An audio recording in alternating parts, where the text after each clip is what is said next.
یہ gold Smith جس نے شکار کیا، دادا عمران خان ایک ابھرتی ہوئی شے تھا، امیدیں وابستہ ہو رہی تھی، پہلے ہی سے ایک ہیرو کی شکل میں تھا، وہ اسلام کی بات کرنے چلا تھا، وہ اپنے کلچر کی بات کرنے چلا تھا۔ گولڈ سمتھ 5 کروڑ پاؤنڈ تو پہلی سلامی ملنے والی ہے، یہ قیمت کس سے کی دی جا رہی ہے؟ غور کیجئے، اگر وہ سارا سازشی کردار جو یہود کا ہے وہ سامنے ہو تو ہر شے آپ کے سامنے بالکل ٹرانسپیرنٹ نظر آئے گی، آپ دیکھ سکتے ہیں کہ اصل میں ہو کیا رہا ہے۔ جس کا شکار ابھی آپ کا عمران خان بھی ہو گیا ہے، کل جمعے میں مجھے اس کے بارے میں گفتگو کرنی ہے۔ وہ آرڈر آف دی الومناٹی 1776 میں قائم کیا گیا تھا، یہودیوں کی سازش، وہ آج تک چل رہی ہے۔ آج بھی یہودی ہے کہ جو اسلام کا خاتمہ اور مسلمانوں کو اپنے کمی کاری بنانے کے لیے ایک پورے ورلڈ آرڈر کا نقشہ بنا کر آ چکے ہیں، اور آج در حقیقت آپ کا اصل دشمن، میں بالکل اتفاق کرتا ہوں مولانا سے، اصل دشمن نمبر 1 میرے اور آپ کے اندر موجود ہے، میرا اور آپ کا نفس۔ اصل دشمن یہ ہے، نفس ما ہم کم طرف فرعون نیست لیکن اورا عون ایرا عون نیست۔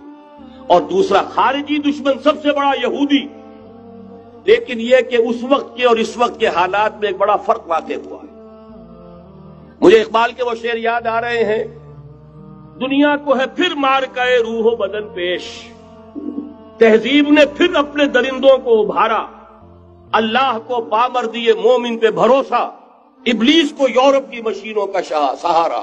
وہی تاریخ ستیزہ کار رہا ہے ازل سے تا امروز، چراغ مصطفی سے شرار بولہبی، تو دنیا کو ہے پھر مارکہ روح و بدن پیش، تہذیب نے پھر اپنے درندوں کو ابھارا، اللہ کو پامردی مومن پہ بھروسہ، ابلیس کو یورپ کی مشینوں کا سہارا۔ میں جس فرق کی طرف اشارہ کر رہا ہوں ذرا اس پر غور کیجئے۔ جس وقت یہودی حضور صلی اللہ علیہ وسلم اور صحابہ کرام کی مخالفت کر رہے تھے، ان کے اور عیسائیوں کے درمیان دشمنی تھی۔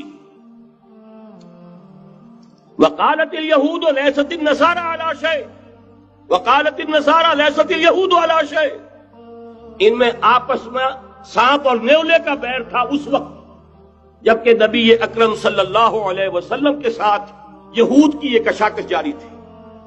یہی وجہ ہے کہ آپ کو معلوم ہے کہ قرآن مجید کہتا ہے کہ بدترین دشمن تمام انسانوں میں اہل ایمان کے وہ یہود ہیں، اور قریب ترین اگر کسی کو پاؤ گے دوستی میں مسلمانوں کے تو وہ نصارہ۔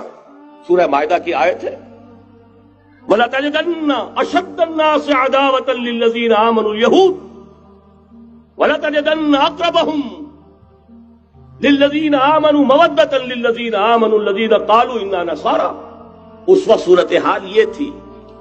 آج زمین و آسمان کا فرق واقع ہو چکا ہے، آج یہودی عیسائی پر مسلط ہو چکا، یہودیوں نے پورا عالم عیسائیت فتح کر لیا ہے، آج پورا عالم عیسائیت یہودیت کا اعلی کار بن چکا ہے۔ چنانچہ پہلے تو ایک ہی بات تھی، یہ تو تقریباً 300-400 سال قبل ہو چکا کہ west white Anglo Saxon Protestants یہ تو اعلی کار بن گئے تھے آج سے صدیوں پہلے، انہی کے ذریعے سے یورپ کے اندر انہوں نے سود کی اجازت حاصل کی، انہی کے ذریعے سے یہ ساری فحاشی اور یہ ساری عریانی کا جو بازار گرم کیا، یہ در حقیقت آزاد خیالی، لبرلزم، حریت فکر، حریت عمل، میں آزاد ہوں، میں ننگا جانا چاہتا ہوں بازار میں، آپ کون ہوتے روکنے والے؟ آپ اپنی آنکھیں بند کر لیں، ہم آزاد ہیں، ہم 2 مرد ہیں، شادی کرنا چاہتے ہیں، شوہر اور بیوی کی حیثیت سے رہنا چاہتے ہیں، آپ کون اعتراض کرنے والے؟ یہ سارا یہود کی سازش۔ اور آپ کو معلوم ہونا چاہیے جب تک پوپ کا کنٹرول تھا یورپ پر، یعنی ابھی کیتھولک جو عیسائیت ہے وہ غالب تھی، اس وقت تک پورے یورپ میں سود حرام تھا، کہیں انٹرسٹ کا کاروبار نہیں ہو سکتا تھا۔